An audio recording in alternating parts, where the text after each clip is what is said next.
طفيت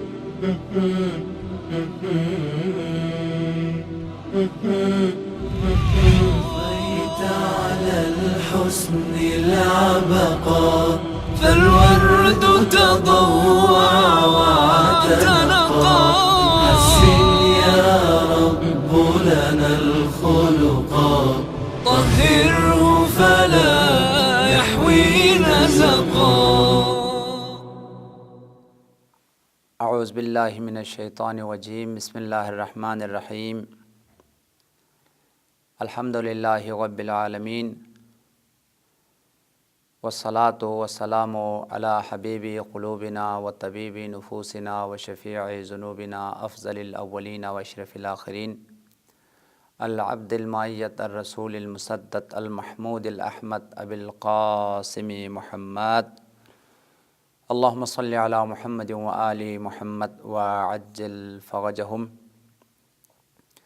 واہل بیتہ الطیبین الطاہرین المعصومین المظلومین الغر المیامین الذین اذہب اللہ عنہم الرجس وطہرہم تطہیرا. اللہم صلی علی محمد و آل محمد وعجل فرجہم. اما بعد فقد قال اللہ الحکیم. بسم اللہ الرحمن الرحیم. یا ایہا الذین آمنوا اتقوا اللہ وکونوا مع الصادقین. وقال رسول اللہ صلی اللہ علیہ وآلہ وسلم اقربکم منی غدا فی الموقف اصدقکم للحدیث واداکم للامانہ واحسنکم خلقا. مومنین کرام، آج کے درس میں آپ کی خدمت میں جس موضوع پر گفتگو کرنا ہے اور جس موضوع کی اہمیت اور ضرورت کو بیان کرنا ہے وہ موضوع صداقت اور سچائی ہے. آج قرآن پاک کی آیات کی روشنی میں اور معصومین کے ارشادات کی روشنی میں صداقت کی ضرورت اور صداقت کی اہمیت اور صداقت کی آثار اور فوائد کو آپ کے خدمت میں بیان کرنا ہے. یعنی سچ بولنے کی ضرورت اور سچ بولنے کی اہمیت اور سچ بولنے کے فوائد اور سچ بولنے کی بہترین آثار اور برکات کو جو وہ بیان کرنا ہے. سب سے پہلے سچ کی، سچائی کی اور صداقت کی تعریف کیا ہے، صداقت کسے کہا گیا ہے، اور اس کے اس سے پہلے آپ کے خدمت میں عرض کیا ہے کہ جھوٹ کی تعریف کی گئی اور اس کی مذمت اور اس کے برے آثار اور انجام کو آپ کے خدمت میں بیان کیا ہے. اور اب جھوٹ کی جو ضد ہے وہ صداقت ہے، وہ سچائی ہے، سچ بولنا. اب صداقت کی تعریف کیا ہے، اس کی پہلے تعریف کو بیان کرتا ہوں، اس کے بعد پھر قرآن پاک کی آیات کی روشنی میں سچ بولنے کی اہمیت اور سچ بولنے کی تاکید اور سچائی کے فوائد اور برکات، پھر روایات کی روشنی میں اور آل محمد کے کلام میں صداقت اور سچائی کی ضرورت اور اہمیت اور اس کی تاکید اور اس کے بہترین فوائد اور آثار کو بیان کروں گا. حضرت علامہ مجلسی نے صدق اور صداقت کی تعریف کرتے ہوئے ان کی مشہور اور معروف کتاب مرآت العقول جلد نمبر 7 اور صفحہ نمبر 272 میں تحریر فرمایا ہے: الصدق هو القول المطابق للواقع. وہ بات جو واقع کے مطابق ہو، حقیقت کے مطابق ہو، یعنی جو عین واقع ہے، جو عین حقیقت ہے، اس بات کا کہنے کا نام صداقت ہے، اس بات کو بولنے کا نام سچائی ہے. یعنی جو بات بالکل درست ہے، جو واقع کے مطابق ہے، حقیقت کے مطابق ہے، اس بات کے کہنے کا نام صداقت اور صدق جو ہے وہ کہلاتا ہے. ساتھ ساتھ فرمایا ہے وَيُطْلَقُ أَيْضًا عَلَى مُطَابِقَةِ الْعَمَلِ لِلْقَوْلِ وَالْاعْتِقَادِ. اور صداقت اور سچائی کا ایک اور مصداق بھی ہے. صداقت کا دوسرا اور مصداق یہ ہے کہ انسان جو کچھ بولتا ہے اس پر عمل کر کے دکھائے. اگر قول و فعل میں کوئی تضاد نہیں ہے تو یہ انسان صادق ہے اور یہ صداقت کے جو ہے وہ مالک ہے. یعنی جو بولتا ہے اس پر عمل بھی کرتا ہے، جو بول رہا ہے وہ کر کے جو ہے وہ دکھاتا ہے. یہ صداقت رکھنے والا انسان ہے. اس شخص کو صادق کہا گیا ہے، یہ صداقت کے جو مالک ہے. لیکن اگر خدا نہ بولتا ہے اور اس پر عمل نہیں کرتا، قول و فعل میں اگر تضاد پایا جاتا ہے، یہ جھوٹا انسان ہے، اس کی قول میں صداقت نہیں ہے، اس کے قول میں سچائی نہیں ہے۔ صداقت اس چیز کا نام ہے جو بول رہا ہے وہ کر کے دکھاتا بھی ہے، تو اس کے کردار میں پھر صداقت ہے، اس کی گفتار میں جو صداقت ہے۔ لہذا صداقت کی تعریف علامہ مجلسی نے فرمایا، ایک جو کچھ حقیقت ہے، واقعیت، اس کو بولنے کا نام صداقت ہے، سچائی ہے۔ جیسے عام طور پر عرف میں اسی کو سچ کہا گیا ہے کہ ہاں جو ہوا ہے، جو حقیقت ہے، اسی کا بولنے کا نام سچ ہے۔ لیکن علامہ مجلسی نے فرمایا ایک یہ ہے صداقت کا مصداق، دوسرا مصداق یہ ہے کہ جو کچھ بول رہا ہے اس پر عمل کرنا اور قول و فعل میں کوئی تضاد کا نہ پانا، اس کو بھی صدق کہلاتا ہے۔ یہ بھی صداقت اور سچائی کا دوسرا مصداق ہے۔ ایک صداقت اور سچائی کا تیسرا مصداق بھی علامہ نے فرمایا ہے، وَعَلَىٰ عَمَلِ الْقَلْبِ وَالْجَوَارِحِ الْمُطَابِقُ لِلْقَوَانِينِ شَرْعِیَّہ۔ صداقت اس چیز کا نام ہے قلبی طور پر، فکری طور پر اور ایمان کے طور پر جن جن چیزوں کو وہ مانتا ہے، جن چیزوں پر وہ ایمان رکھتا ہے، اور جتنے بھی شریعت کے قوانین ہیں، وہ نماز کے اوپر ایمان رکھتا ہے، روزے پر ایمان رکھتا ہے، زکوٰۃ پر ایمان رکھتا ہے، شریعت کی تمام واجبات کو وہ مانتا ہے، تسلیم کرتا ہے۔ جو کچھ اس کے قلب میں اعتقاد ہے اور جو کچھ جس پر وہ ایمان رکھتا ہے، اس پر عمل کرنے کا نام صداقت ہے، اس کو بجا لانے کا نام جو ہے وہ صداقت ہے۔ اس وجہ سے علامہ نے فرمایا علی فعل القلب والجوارح المطابق للقوانین الشرعیہ۔ صداقت اس چیز کا نام ہے جو کچھ اس کے قلب میں ہے، جو کچھ اس کے دل میں ہے، اس کو جوارح سے بجا لائے، اس کو اعمال اور پھر اعضاء سے جو ہے وہ بجا لائے۔ المطابق للقوانین الشرعیہ، اس وہ ایمان جو وہ ایمان رکھتا ہے شریعت کے قوانین پر، اسلام کے دستورات پر، اس پر جو ہے نا وہ اس کا کردار، اس کے عمل بھی جو ہے نا وہ مطابق ہو، تو یہ سچائی کا مالک ہے۔ یعنی وہ ایمان رکھتا ہے کہ نماز واجب ہے اور نماز پڑھتا بھی ہے، وہ ایمان رکھتا ہے کہ مثال پردہ واجب ہے، اور وہ جس خاتون نے پردے کے واجب ہونے پر ایمان رکھا ہے، ہاں پردہ واجب ہے، قرآن میں آیا ہے، پیغمبر کا فرمان ہے، اور عملاً جو ہے وہ پردہ کرتی ہے، تو یہ صداقت کے مالک ہے۔ لیکن دل میں تو یہ بات ہے، ایمان رکھتی ہے کہ پردہ کرنی چاہیے، لیکن عملاً جو ہے بے نصر ہے، تو قول و فعل میں تضاد ہے۔ اس نے جس چیز پر ایمان رکھا ہے اس کو عملاً بجا نہیں لا رہا، تو یہ جھوٹ ہے۔ آپ ایمان کسی چیز پر رکھتی ہے اور کردار میں جو ہے نا اس کے خلاف جو ہے نا بجا لا رہی ہے، تو اس قسم کی جو خواتین ہیں خدا ناخواستہ پردہ واجب ہونے پر ایمان تو رکھتی ہے، لیکن عملاً اگر پردہ نہیں کر رہی ہے تو یہ صداقت نہیں ہے، تو یہ جھوٹ ہے۔ اس لیے صداقت کا ایک اہم ترین مصداق، جن چیزوں پر بندہ یقین رکھتا ہے، ایمان رکھتا ہے، ان چیزوں کو بجا لانے کا نام صداقت ہے اور سچائی ہے۔ یہ صداقت اور سچائی کی تعریف کو آپ کی خدمت میں علامہ مجلسی کی کتاب مرآت العقول سے آپ کی خدمت میں بیان کی۔ اب آتے ہیں صداقت اور سچائی کی اہمیت اور ضرورت۔ قرآن پاک کی متعدد آیات میں صداقت کی اہمیت اور صداقت کی ضرورت اور صداقت کی تاکید جو ہے وہ کی گئی ہے، اور پھر وہ لوگ جو جن کی زندگی میں صداقت ہے، سچائی ہے، یعنی وہ حق بات کرتے ہیں، وہ واقعے کے مطابق بات کرتے ہیں، وہ جھوٹ نہیں بولتے، ان کے کردار میں صداقت ہے، ان کے گفتار میں صداقت ہے، ان کی زندگی میں صداقت اور سچائی ہے، ان لوگوں کے مقام اور منزلت کو قرآن پاک کی متعدد مقامات میں بیان کیا گیا ہے۔ حقیقت میں قرآن پاک کی آیات کے مطابق قیامت صادقین کا دن ہے، سچوں کا دن ہے۔ قیامت ان لوگوں کی کامیابی کا دن ہے جن لوگوں نے دنیا میں صداقت کے ساتھ، سچائی کے ساتھ جو نے اپنی زندگی گزاری ہے۔ اس لیے قرآن پاک میں آیت ہے کہ قیامت سچوں کا دن ہے، وہاں سچوں کے مقام کا دن ہے، منزلت کے دن ہے، عزت کا دن ہے، عظیم درجات کو جو ہے وہ پانے کا دن ہے۔ سورہ مبارکہ مائدہ کی آیت نمبر 119 ہے، ارشاد رب العزت ہے، ھذا یوم ینفع الصادقین صدقہم، ھذا یوم ینفع الصادقین، قیامت کا دن وہ دن ہے جس دن فائدہ ہوگا ان لوگوں کو جو صداقت کے مالک ہیں، جو سچائی کے مالک ہیں، ان کو اپنی صداقت کا فائدہ پہنچیں گے، ان کو عظیم مقامات اور درجات جو ہے وہ دلائے گی۔ ارشاد ہوا یوم ینفع الصادقین، صادقین کو فائدہ ہوگا، نفع پہنچے گا۔ کس چیز کی وجہ سے؟ صدقہم، ان کی صداقت کی وجہ سے انہیں نفع اور انہیں فائدہ ہوگا۔ لہم جنات تجری من تحتہا الانہار، یہ جو سچ بولنے والے ہیں، جن کی زندگی میں صداقت ہے، سچائی ہے، جنہوں نے کبھی جھوٹ نہیں بولا ہے، جن کی زندگی میں دھوکہ نہیں ہے، فریب نہیں ہے، منافقت نہیں ہے، بلکہ سراپا صداقت اور سچائی کے مالک ہے۔ لہم جنات تجری من تحتہا الانہار، ان کے لیے جنت ہے۔ جنت کے اعلیٰ ترین درجات صادقین کے لیے ہے، سچ بولنے والوں کے لیے ہے۔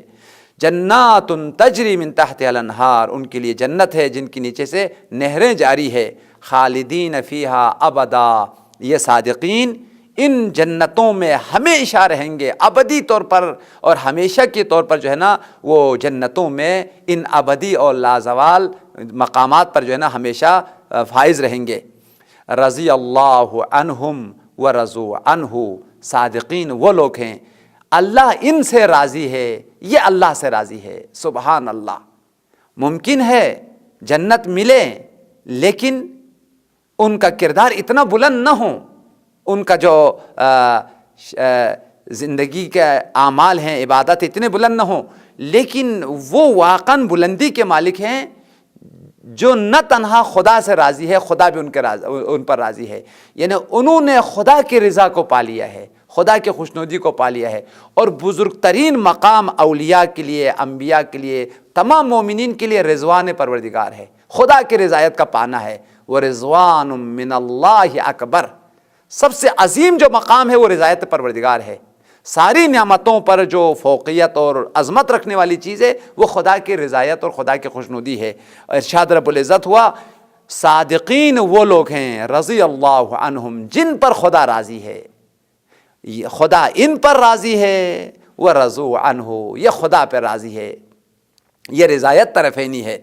ذالک الفوز العظیم، حقیقی معنوں میں سب سے بڑی جو کامیابی ہے جسے قرآن نے فوز عظیم سے تعبیر کیا ہے، فوز عظیم یہ ہے کہ مومن خدا سے راضی ہو، خدا اس سے راضی ہو، اور وہ مقام اللہ تعالیٰ اس کو عطا کریں جو انبیاء کا مقام ہے، اولیاء کا مقام ہے، جو ابدی اور لازوال مقام ہے، جس سے ہم جنت سے تعبیر کرتے ہیں۔ اگر کسی کو جنت میں یہ ابدی عزت کسی کو مل گئی ہے تو وہ ہمیشہ کی کامیابی کو پانے والا ہے، اور کسی کو اگر خدا کی رضا اور خوشنودی حاصل ہوئی تو یہ فوز عظیم کا پانے والے ہیں۔ یہ سورہ مبارکہ مائدہ کی آیت نمبر 119 تھی کہ جس میں اللہ تعالیٰ نے فرمایا قیامت صادقین کا دن ہے، سچوں کا دن ہے، اور صادقین کی اعلیٰ ترین درجات پر فائز ہونے والا دن ہے، ان کی صداقت ان کو فائدہ پہنچانے والا جو ہے نا وہ دن ہے۔ ساتھ ساتھ فرمایا یہ وہ دن ہے جس پر اللہ ان سے راضی ہوں گے اور وہ اللہ سے راضی ہوں گے۔ سورہ مبارکہ توبہ کی آیت نمبر 119 میں مومنین کو دو دستور دیتے ہوئے اور صداقت کی ضرورت، صداقت کی اہمیت اور سچائی کو انتخاب کرنے کی تاکید کرتے ہوئے ساتھ ساتھ مومنین کو یہ حکم دیا ہے کہ تم نے ہمیشہ سچوں کے راستے کو انتخاب کرنا ہے، سچوں کے ساتھ جو ہے نا وہ ہو جانا ہے، سچوں کے کردار کو اپنانا ہے، سچوں کی سیرت کو اپنانا ہے۔ اور بہت ساری ایسی ہستیاں ہیں جن کو اللہ تعالیٰ نے صادقین سے پکارا ہے، صادقین کا لقب جو ہے نا ان کو عطا کیا ہے، لہٰذا وہ واقعاً سراپا صداقت کے مالک ہیں، سچائی کے مالک ہیں۔ تم نے بھی انہی کی کردار کو اپنانا ہے، انہی کی سیرت کو اپنانا ہے، اور تم نے بھی صادقین کے ساتھ جو ہے ہو جانا ہے۔ ارشاد رب العزت ہے یا ایھا الذین آمنوا اتقوا اللہ وکونوا مع الصادقین، صاحبان ایمان کو دو دستور دیے ہیں۔ یا ایھا الذین آمنوا، اے خدا پر ایمان لانے والو، اے صاحبان ایمان، اتقوا اللہ، سب سے پہلا دستور تقوی الہی اختیار کرو۔ بدون تقوی کوئی کامیاب ہوا نہیں، تم کامیاب ہوں گے نہیں، جیسے مولا کائنات کا فرمان ہے بالتقوی فاز الفائزون، تقوی کی وجہ سے تمام کامیاب ہونے والے، یہ عظیم ترین صفت تقوی کی وجہ سے کامیاب ہوئے ہیں۔ اور تم بھی اگر کامیابی چاہتے ہو تو تقوی اختیار کرنا ہوگا۔ تقوی کیا ہے؟ تمام واجبات پر عمل کرنا، گناہوں سے اجتناب کرنا۔ لہٰذا پہلا دستور جو قرآن کا ہے متعدد آیات میں آیا اتقوا اللہ، کہ تقوی الہی جو ہے وہ اختیار کرو اگر تم کامیابی اور سعادت چاہتے ہو۔ دوسرا دستور یہ ہے وَكُونُوا مَعَ الصَّادِقِينَ، سچوں کے ساتھ ہو جاؤ۔ اگر تم سچوں کے ساتھ ہو گئے، ان کے کردار کو اپنایا، ان کے افکار کو اپنایا اور ان کی تعلیمات پر اگر عمل کیا تو یقیناً تم کامیاب ہے۔ کون ہے صادقین؟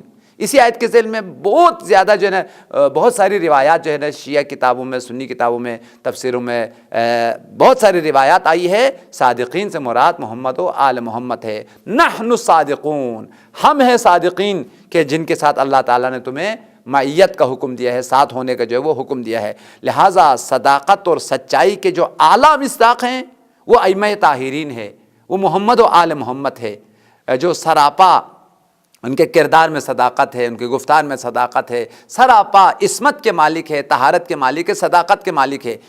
اب تمہارے لیے ضروری ہے کہ انہوں نے جس طریقے سے پاکیزہ زندگی گزاری ہے اس زندگی کو اپنانا ہے، ان کے راہ کو اپنانا ہے۔ اگر ایسا کیا تو یقیناً تمہیں قیامت کے دن اللہ تعالیٰ انہی کے ساتھ جو ہے وہ محشور فرمائیں گے۔ اب آتے ہیں صداقت اور سچائی کی اہمیت اور ضرورت اور اس کے فوائد جو روایات میں بیان کی گئی ہے۔ حضرت ختمی مرتبت حضور صلی اللہ علیہ وسلم نے ارشاد فرمایا، جس مومن میں 4 صفات ہیں اس شخص کی شفاعت مجھ پر واجب ہے، میں قیامت کے دن اس شخص کی شفاعت کرنا مجھ پر واجب ہے جس انسان میں 4 صفات موجود ہیں، اور یہی انسان قیامت کے دن مجھ سے نزدیک ترین فرد ہوگا۔ یعنی وہ نہ تنہا ہم آل محمد کے ساتھ محشور ہوں گے بلکہ آل محمد کے ساتھ جو عظیم مقامات ہے، عظیم درجات ہے، اس پر جو ہے وہ فائز ہوں گے۔ پیغمبر نے ارشاد فرمایا، اقربکم منی غدا واوجبکم علی شفاعتا اصدقکم للحدیث واداکم للامانہ واحسنکم خلقا واقربکم من الناس۔ میں آپ حضرات سے بہت زیادہ توجہ کے طالب ہوں، یہ انتہائی اہم روایت ہے جس کو سنی کتابوں میں بھی نقل کی گئی ہے اور ہماری کتابوں میں بھی تحریر کیا گیا ہے۔ اس روایت کو میں نے وسائل الشیعہ جلد نمبر 12 اور صفحہ نمبر 163 سے میں نے آپ کی خدمت میں بیان کیا ہے، اور اسی طریقے سے ہماری اخلاقی کتابوں میں جامع السعادہ میں، معراج السعادہ میں اور میزان الحکمہ میں باب خلق میں یہ روایت موجود ہے۔ حضور صلی اللہ علیہ وسلم نے ارشاد فرمایا، جس انسان کے پاس 4 صفتیں ہوں اس کی شفاعت مجھ پر واجب ہے، یعنی ضرور اس کی شفاعت کروں گا، اور ساتھ ساتھ وہ قیامت کے دن میرے ساتھ جو محشور ہوں گے، لیکن شرط یہ کہ 4 صفتیں اس کے اندر موجود ہو۔ سب سے پہلی صفت اصدقکم للحدیث، تم میں سے سب سے زیادہ سچ کہنے والا انسان ہو، یعنی وہ صداقت اور سچائی کے جو ہے وہ مالک ہو، کبھی جھوٹ نہیں بولتا ہے۔ لفظ آیا ہے اصدق، ایک ہے صادق، ایک ہے اصدق۔ صادق وہ انسان ہے جو سچ بولتا ہے، سچ بولنے والے انسان کو عربی گرامر میں صادق کہا گیا ہے۔ جھوٹ بولنے والے انسان کو عربی گرامر میں کاذب کہا گیا ہے۔ جھوٹ بولنے والے کاذب ہے، سچ بولنے والا صادق ہے، لیکن یہاں پر لفظ صادق نہیں آیا ہے، اصدق کا لفظ آیا ہے۔ تب اصدق کا معنی یہ ہوگا اس کی زندگی میں کبھی بھی جھوٹ پایا نہیں گیا ہے، کبھی زندگی میں نہیں جھوٹ بولا ہے۔ اس شخص کے لیے عربی میں کہا جاتا اصدق، سب سے زیادہ سچ بولنے والا انسان، جس کی زندگی میں کبھی ایک جھوٹ بھی نہیں ہے۔ سبحان اللہ، ایسا انسان جس نے کبھی جھوٹ نہیں بولا ہو، پیغمبر نے فرمایا اس کی شفاعت مجھ پر واجب ہے، میں ضرور اس کی شفاعت کروں گا۔ اس کی گناہ اگر جو دوسرے گناہ ہیں اس کو میں بارگاہ الہی میں شفاعت کروں گا اور بخشواؤں گا، اور ساتھ ساتھ اللہ تعالیٰ اس شخص کو جو سب سے زیادہ سچ بولنے والا انسان ہے، قیامت کے دن میرے ساتھ اعلیٰ ترین مقامات پر خدا محشور کرے گا۔ یہ سب سے پہلی صفت کہ جو صداقت کے مالک ہوں گے، پیغمبر نے فرمایا اس کی شفاعت اوجبکم علی شفاعتا، اس کی شفاعت مجھ پہ واجب ہے۔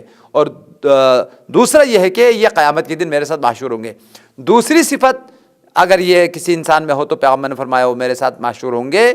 اداکم للامانتی، سب سے زیادہ امانت کی پاسداری کرنے والا انسان، امین انسان جو امانت کی حفاظت کرتا ہے اور امانت کی پاسداری کرتا ہے، اور جب ضرورت کا وقت آ جائے، مطالبے کا وقت آ جائے تو امانتوں کو ادا کرے۔ میں نے اس سے پہلے بھی آپ کے خدمت میں اشارہ کیا ہے، شریعت میں، روایات میں، آیات میں بہت زیادہ تاکید کی گئی ہے امانت کی حفاظت کیا جائے، اور امانت کا حفاظت کرنا مومن کی علامت ہے اور قیامت کے دن پیغمبر کی شفاعت کا پانے کا وسیلہ ہے۔ اور ساتھ ساتھ پیغمبر نے فرمایا جو تم میں سے سب سے زیادہ امین انسان ہوگا وہ قیامت کے دن میرے ساتھ جو ہے وہ محشور ہوں گے۔ لہذا پہلی جو صفت ہے وہ صداقت ہے، دوسری جو صفت ہے وہ امانت ہے۔ امین انسان وہ قیامت کے دن اس کی شفاعت پیغمبر پر واجب ہے اور پیغمبر نے فرمایا وہ میرے ساتھ محشور ہوں گے۔ تیسری صفت وَأَحْسَنُكُمْ خُلْقًا، تم میں سے جو بہترین اخلاق کے مالک ہے. یہاں پر بھی لفظ احسن آیا ہے، یعنی سب سے زیادہ با اخلاق انسان وہ قیامت کے دن مجھ سے نزدیک ہوں گے اور میرے ساتھ جو ہے وہ محشور کیا جائے گا.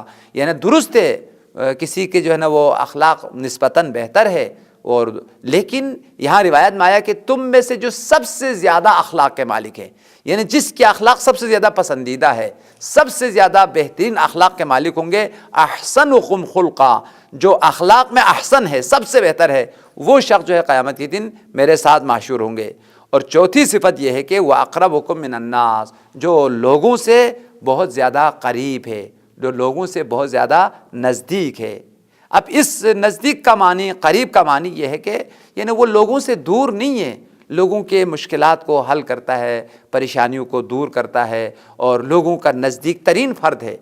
جب انسان نزدیک ہو تو اس کی مشکلات کو احساس کرتا ہے، اس کی مشکلات کو جو ہے نا وہ سمجھتا ہے، پھر اس کی مشکلات کو جو ہے نا وہ دور کرنے کی کوشش کرتا ہے. لیکن اگر کوئی انسان اس کی زندگی سے کوئی ربط نہیں ہے تو نہ اس کی مشکلات کو سمجھتا ہے، نہ اس کی پریشانیوں کو سمجھتا ہے، نہ ان کی پریشانیوں کو دور کرتے سے اس کو کوئی واسطہ نہیں ہے.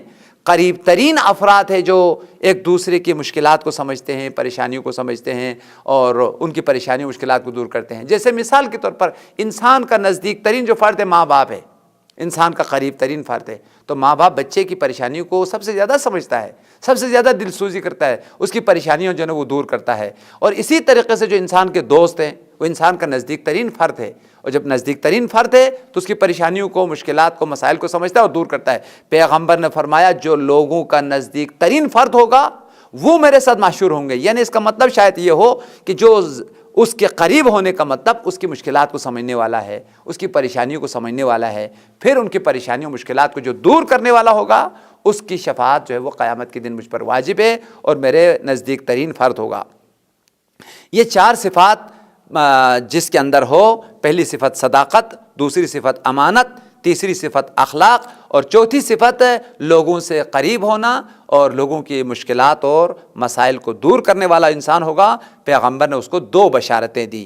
پہلی بشارت پیغمبر نے اس کی نجات اور اس کی شفاعت مجھ پر واجب ہے.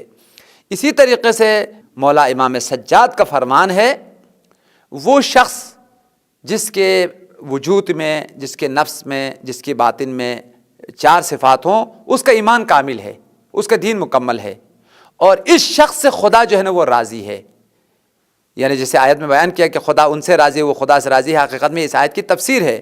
حضرت صادق حضرت امام سجاد نے فرمایا وہ شخص جو خدا کو راضی کرنا چاہتا ہے اس کے لیے چار صفات جو ہے وہ ضروری ہے. اگر چار صفت کسی کے اندر ہے تو خدا اس سے راضی ہے، پھر وہ خود خدا سے بھی راضی ہے، اور یہ شخص جو ہے اس کا دین مکمل ہے، اور اللہ تعالیٰ جو ہے اس کی تمام گناہوں کو بخش دیتا ہے. وہ خدا کی بارگاہ میں ایسے حالت میں چلا جاتا ہے کہ جب خدا اس سے جو ہے وہ راضی اور خوشحال ہو. مولا امام سجاد کا فرمان ہے، اربع من کن فیہ کمل اسلامہ ومحیت ذنوبہ ولقی ربہ وہو عنہ راض. چار صفت ہیں جو اگر کسی انسان کے پاس موجود ہیں تو کمل اسلام ہو، اس کا اسلام مکمل ہے، اس کا دین کامل ہے، اس کا ایمان جو ہے وہ کامل ہے. ومحیت عنہ ذنوبہ، اور اللہ تعالیٰ اس کے گناہوں کو بھی بخش دیتا ہے.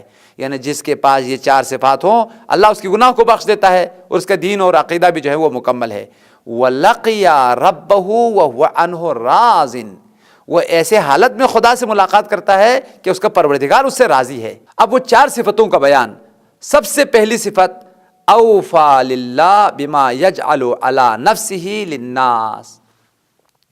دو کاموں کو انجام دینے والا جو انسان ہے اس کے ایمان کامل ہے، دین کامل ہے، اور اس کی گناہوں کو خدا بخش دیتا ہے اور خدا اس سے راضی ہے. سب سے پہلی صفت یہ ہے کہ حقوق اللہ کو ادا کرنے والا ہے. اللہ نے اللہ کے جتنے بھی حقوق ہیں، چاہے وہ نماز کا ادا کرنا یہ حق اللہ ہے، عبودیت اور بندگی کرنا، خدا کی اطاعت کرنا، خدا کی عبادت کرنا یہ حق اللہ ہے. لہذا جتنے بھی حقوق اللہ ہے اس کی وہ وفا کرتا ہے، اس کو ادا کر لیتا ہے. اور ساتھ ساتھ فرمایا نہ تنہا حقوق اللہ کو ادا کرتا ہے بلکہ حقوق الناس کو ادا کر لیتا ہے. وفا کرنے والا ہے، ادا کرنے والا ہے. وہ حقوق جو اللہ تعالیٰ نے اپنے نفس کے لیے قرار دیے ہیں اس کو بھی ادا کرتے ہیں، ساتھ ساتھ وہ حقوق جو اللہ تعالیٰ نے لوگوں کے لیے قرار دیا ہے۔ ماں باپ کے حقوق ہیں، ہمسایوں کے حقوق ہیں، استاد کے حقوق ہیں، معلم کے حقوق ہیں، اسی طریقے سے وہ لوگ جنہوں نے آپ کی زندگی پر احسان کیا ہے، آپ کی زندگی میں ان کے احسانات ہیں، ان سب کے حقوق کو جو ادا کرنے والا ہوگا، امام سجاد نے فرمایا خدا اس سے راضی ہے، خدا اس کے گناہوں کو بخش دیتا ہے، یہ بارگاہ الہی میں اس وقت ملاقات کرتا ہے کہ وہ اللہ کی رضا اس کے پاس موجود ہے۔ فرمایا اوفا للہ بما یجعل علی نفسہ للہ وللناس، وفا کرتا ہے ان حقوق کو جو اللہ تعالیٰ نے اپنے لیے قرار دیا ہے۔ عرض کیا نماز ہے، روزہ ہے، جتنے بھی اعمال و عبادات ہیں دین میں، یہ سب حقوق اللہ ہے، اس کو انجام دیتا ہے۔ وللناس، اور جو لوگوں کے لیے حقوق قرار دیا ہے، ماں باپ کی ساتھ نیکی کرنا، استاد کا احترام کرنا اور ہمسایوں کے ساتھ بہترین تعلقات رکھنا، یہ حقوق الناس ہیں، اس کو ادا کرنا۔ لہٰذا پہلی جو صفت ہے وہ اللہ کے حق اور لوگوں کے حق کو ادا کرنا۔ دوسری صفت فرمایا وَصَدَقَ لِسَانُهُ مَعَ النَّاسِ، لوگوں کے ساتھ سچائی کے ساتھ پیش آئے، لسان میں، زبان میں صداقت ہو، اس کی زبان پر کوئی جھوٹ نہ ہو۔ صدق لسانہ، اس کی لسان میں صداقت ہے، اس کی زبان میں صداقت ہے، اس کی زبان میں سچائی ہے۔ مع الناس، لوگوں کے ساتھ وہ کبھی بھی جھوٹ کے ساتھ پیش نہیں آتا ہے بلکہ صداقت کے ساتھ پیش آتا ہے، سچ بولتا ہے اور سچائی کے ساتھ جو ہے وہ لوگوں کے ساتھ پیش آتا ہے۔ لہٰذا پہلی صفت ہے حقوق اللہ اور حقوق الناس کو ادا کرنا، اس کے گناہ معاف ہوں گے اور اس سے خدا راضی ہوگا۔ دوسری صفت جو ہے وہ سچائی اور صداقت۔ اور تیسری صفت فرمایا والاستحیاء من کل قبیح عند اللہ وعند الناس، روایات میں حیا کی بڑی صفت بیان کی گئی ہے، اور حیا مومن کے لیے لازمی صفت ہے، ضروری صفت ہے۔ مومن با حیا ہوتا ہے، لوگوں سے حیا کرتا ہے، خدا سے حیا کرتا ہے، برے کام کو بجا لاتے ہوئے شرم محسوس کرتا ہے۔ مومن کی صفت با حیا ہونا ہے، منافق کی صفت، بے دین کی صفت بے حیا ہونا ہے۔ الحیاء من الایمان، حیا ایمان کی نشانی ہے۔ امام سجاد نے فرمایا جس شخص کے پاس حیا ہے، برے کاموں کو، قبیح کاموں کو بجا لاتے ہوئے شرم محسوس کرتا ہے، وہ قبیح کام عند اللہ جو خدا کے پاس قبیح ہے، اس کام کو بجا نہیں لاتا شرم کی وجہ سے، حیا کی وجہ سے۔ اور وہ کام جو لوگوں کے پاس قبیح ہے، لوگ برا سمجھتے ہیں اور جو لوگ قبیح سمجھتے ہیں، ایسے افعال کو بجا نہیں لاتا، ترک کرتا ہے، کیوں؟ شرم کرتے ہوئے، حیا محسوس کرتے ہوئے۔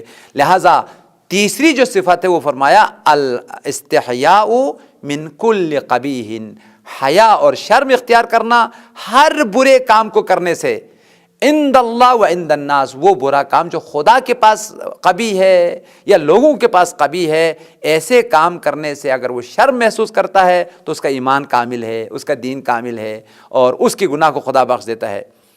اور چوتھی صفت مولا نے فرمایا وَحُسْنُ خُلْقِهِ مع أَهْلِهِ، اور چوتھی صفت یہ ہے کہ بہترین اخلاق کے ساتھ پیش آئے، اپنے اہل و عیال کے ساتھ، اپنے بچوں کے ساتھ، بیوی کے ساتھ، گھر والوں کے ساتھ اور اپنے دوستوں اور لوگوں کے ساتھ۔ جو بہترین اخلاق اختیار کرنے والا انسان ہے، اس کا دین کامل ہے، اس کا ایمان کامل ہے، اللہ اس کے گناہ کو بخش دیتا ہے اور یہ اس وقت خدا کی بارگاہ میں جاتا ہے کہ خدا اس سے راضی ہے۔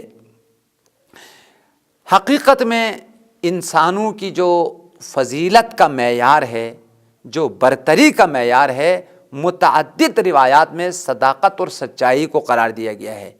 بہت ساری روایات میں یہ بات موجود ہے، اگر کوئی شخص زیادہ نماز پڑھتا ہے، زیادہ روزہ رکھتا ہے، زیادہ عبادات بجا لاتا ہے، تو اس سے دھوکے میں مت آ جاؤ کہ وہ نماز بہت زیادہ پڑھ رہا ہے تو بڑا ایماندار انسان ہے، روزہ رکھتا ہے تو بڑا ایماندار انسان ہے، قرآن کی بہت تلاوت کرتا ہے، بڑا جو ہے نا مومن انسان ہے اور بڑا ایمان والا انسان ہے۔ اسی طرح سے روایت میں ہے نماز شب کی وہ پابند ہے۔ عجیب بات ہے، نماز شب کا پابند ہونا بھی اس کی ایمان کی کامل ہونے کی علامت نہیں ہے۔ اتنی عظیم عبادت جو انبیاء کی ہے، اولیاء کی ہے، روایت میں آیا ہے حقیقت میں انسان کی برتری اور مومن ہونے کا جو اساسی اور بنیادی معیار ہے وہ سچائی اور صداقت ہے۔ تم یہ دیکھو کہ اس کی زندگی میں سچائی ہے یا نہیں ہے، صداقت ہے یا نہیں ہے۔ اگر یہ سچ بولتا ہے اور لوگوں کی امانت کی پاسداری کرتا ہے تو سمجھ لینا کہ یہ مومن ہے، لیکن اگر خدا ناخواستہ جھوٹ بولتا ہے تو اس کی نماز کا کوئی فائدہ نہیں ہے، اس کی نماز شب کا کوئی فائدہ نہیں ہے۔ اس لیے روایت میں آیا پیغمبر نے فرمایا لوگوں کی نماز کی کثرت کی طرف نگاہ نہ کرو، زیادہ روزوں کی طرف نگاہ نہ کرو، نماز شب کی طرف نگاہ نہ کرو، یہ دیکھو کہ یہ سچ بولتا ہے یا نہیں بولتا ہے۔ صداقت معیار ہے، سچائی جو ہے نا وہ معیار ہے۔ روایت میں آیا ہے کہ کبھی کبھار نماز انسان کی عادت بن جاتی ہے، تو لہٰذا عادت کے مطابق وہ نماز پڑھ رہا ہے، روزہ رکھ رہا ہے، لیکن معاذ اللہ وہ جھوٹ بھی بولتا ہے۔ پیغمبر نے فرمایا اگر یہ جھوٹ نہیں بولتا ہے تو واقعاً جو ہے نا وہ مومن ہے، پھر اس کی نماز اس کے لیے باعث برتری ہے، اس کی نماز اس کے لیے باعث فضیلت ہے۔ بہت اہم روایت ہے، میں اس کا متن عربی آپ کی خدمت میں بیان کرتا ہوں۔ اس روایت کو علامہ مجلسی نے بحار الانوار جلد نمبر 71 میں جو ہے نا وہ نقل کیا ہے، اور اسی طریقے سے اخلاقی تمام کتابوں میں جو روایت جو ہے نا وہ موجود ہے۔ پیغمبر نے فرمایا وقال النبی صلی اللہ علیہ وآلہ وسلم لا تنظروا الى کثرت صلاتهم وصومهم وکثرت الحج والبر وطنطنتهم باللیل، لا تنظروا الى کثرت صلاتهم، اس بات پر نظر نہ کرو کہ وہ بہت زیادہ نماز پڑھ رہا ہے، وصومہم بہت زیادہ روزہ رکھ رہا ہے، اس پر نگاہ نہ کرو، وکثرت الحج بہت زیادہ حج پہ جاتا ہے، ہر سال حج پہ جاتا ہے، والمعروف نیکیاں بھی کرتا ہے، وطنطنتہم باللیل اور ہمیشہ جو ہے نا وہ نماز شب میں گریہ کرتا ہے، آہو زاری اور مناجات کرتا ہے، اس پر نگاہ نہ کرو، اس کی دھوکے میں مت آ جاؤ۔ ولیکن انظروا الی صدق الحدیث واداء الامانہ، یہ دیکھو کہ صداقت کے مالک ہے یا نہیں ہے، سچ بولتا ہے یا نہیں بولتا ہے۔ معیار فضیلت اور برتری کسی انسان پر اگر اعتماد کرنا ہو تو نماز کی وجہ سے اعتماد نہیں کیا جا سکتا ہے۔ اصل جو سرمایہ اعتماد ہے وہ صداقت ہے، سچائی ہے، صادق انسان ہے، اس کی گفتار میں صداقت ہے، اس کی کردار میں صداقت ہے، وہ کسی کو دھوکہ نہیں دیتا ہے، فراڈ نہیں کرتا ہے، اور کسی کو معاذ اللہ کسی کے ساتھ جو ہے نا وہ دھوکہ کرے، فراڈ کرے، غلط بیانی کرے نہیں، صداقت کے مالک ہے۔ پیغمبر نے فرمایا صداقت معیار فضیلت ہے، صداقت جو ہے وہ اعتماد کا جو ہے نا وہ معیار ہے۔ لہٰذا کسی کی نماز کا زیادہ پڑھنے کی وجہ سے یا روزہ رکھنے کی وجہ سے یا نماز شب پڑھنے کی وجہ سے تم دھوکے میں نہیں آنا، بلکہ یہ دیکھو انظروا الی صدق الحدیث کہ وہ سچ بولتا ہے یا نہیں، واداء الامانہ اور لوگوں کی امانت کو ادا کرتا نہیں ہے۔ نماز بھی پڑھ رہا ہے، معاذ اللہ حرام بھی کھا رہا ہے، روزہ بھی رکھتا ہے، لوگوں کی امانت میں خیانت بھی کرتا ہے، تو ایسی نماز جو لوگوں کی امانت میں خیانت کیا جائے، ایسی نماز جو ہزاروں جھوٹ بولنے کے ساتھ ادا کیا جائے، پیغمبر کا فرمان ہے ایسی نمازوں کو کوئی فائدہ نہیں ہے۔ اس کا مطلب یہ نہیں کہ نماز نہ پڑھا جائے، اس کا مطلب یہ نہیں کہ نماز شب کو جو ترک کریں۔ نماز شب باعث فضیلت ہے، نماز شب باعث شرافت ہے، نماز شب پڑھنے والوں کے لیے مقام محمود ہے۔ اسی طریقے سے نماز دین کا ستون ہے، نماز مومن کی معراج ہے، یہ باعث فضیلت ہے۔ نماز باعث فضیلت ہے لیکن اس شرط کے ساتھ کہ سچ بولو، صداقت کے ساتھ جو نماز ہے وہ معراج ہے، صداقت کے ساتھ جو تمہارا روزہ ہے وہ جنت من النار ہے، وہ جہنم کی آگ کے لیے جو ہے وہ ڈال ہے۔ صداقت کے ساتھ جو نماز شب پڑھی جاتی ہے وہ نماز شب تمہیں مقام محمود تک جو ہے وہ پہنچانے والی ہے۔ لیکن اگر خدا نخواستہ تمہاری زبان پر جھوٹ ہے، کردار میں صداقت نہیں ہے، کردار میں فراڈ ہے، کردار میں دھوکہ ہے اور غلط بیانی ہے، اس قسم کی نمازیں جو ہے نا وہ معیار فضیلت نہیں ہے۔ لہٰذا یہ ساری اعمال باعث برتری ہے، باعث فضیلت ہے، باعث مقام اور درجہ ہے، لیکن اس شرط کے ساتھ کہ یہ عبادات صداقت کے ساتھ، سچائی کے ساتھ جو ہے نا وہ بجا لایا جائے۔ لہٰذا اس روایت میں بھی پیغمبر نے سرور کائنات نے ہمیں صداقت کی تاکید اور صداقت کی جو ہے وہ سفارش کی ہے۔ ایک اور روایت جو ہے وہ آپ کے خدمت میں بیان کرتا ہوں، پھر آپ کی زحمتوں کو تمام کروں گا۔ ایک بہترین وصیت نامہ ہے جو سرور کائنات نے ختمی مرتبہ نے امیر المومنین امام المتقین مولا کائنات کو وصیت کرتے ہوئے یہ نصیحتیں اور یہ ہدایتیں کی ہے، اور بہت تفصیلی جو ہے وصیت نامہ ہے۔ ایک وصیت نامہ ہے مولا کائنات کے نام سے اوصی بہ الی علی ابن ابی طالب، اور ایک وصیت نامہ ہے جو حضرت اباذر کو نصیحت کرتے ہوئے فرمایا ہے۔ وہ وصیت نامہ جو مولا کائنات کو نصیحت کرتے ہوئے فرمایا ہے، کئی چیزیں مولا کائنات کے لیے لازمی اور ضروری قرار دیا ہے اور زندگی کا جز اور حصہ قرار دیا ہے۔ اب ان میں سے جو اہم ترین چیزیں ہیں اس میں چند چیزیں آپ کی خدمت میں بیان کرتا ہوں۔ قال رسول اللہ صلی اللہ علیہ وآلہ وسلم لعلی بن ابی طالب یا علی اوصیک بنفسک بخصال فاحفظها، اے علی میں آپ کو کئی چیزوں کی نصیحت کرتا ہوں اور یہ چیزیں آپ کی نفس میں، آپ کے وجود میں ہونی چاہیے، فاحفظھا، ان کی حفاظت کریں، ان کو بجا لائیں۔ سب سے پہلی چیز جو مولا کائنات کو نصیحت کی اور ہدایت کی، حقیقت میں مولا کائنات کو نصیحت نہیں کی ہے، علی کو وسیلہ بنا کر یہ پیغام ہم تک پہنچایا ہے، ورنہ علی ان نصیحتوں سے بالاتر ہے۔ اما الاولی فالصدق لا یخرجن من فیک کذبۃ ابدا، سب سے پہلی نصیحت یہ ہے آپ سچائی اختیار کریں، صداقت اختیار کریں، کبھی بھی پوری زندگی میں آپ کے منہ سے ایک جھوٹ نہ نکلے۔ لا یخرجن من فیک کذبۃ ابدا، ابدی اور دائمی طور پر، ہمیشہ کے طور پر ایک جھوٹ بھی آپ کی زبان سے نہ نکلے، بلکہ سراپا صداقت اور سچائی کے مالک ہو۔ یقیناً علی امامت کے مالک ہے، علی ولایت کے مالک ہے، علی صداقت کے مالک ہے، علی عصمت کے مالک ہے۔ ممکن نہیں ہے کہ معاذ اللہ امیر المومنین کے منہ سے کوئی جھوٹ نکلے۔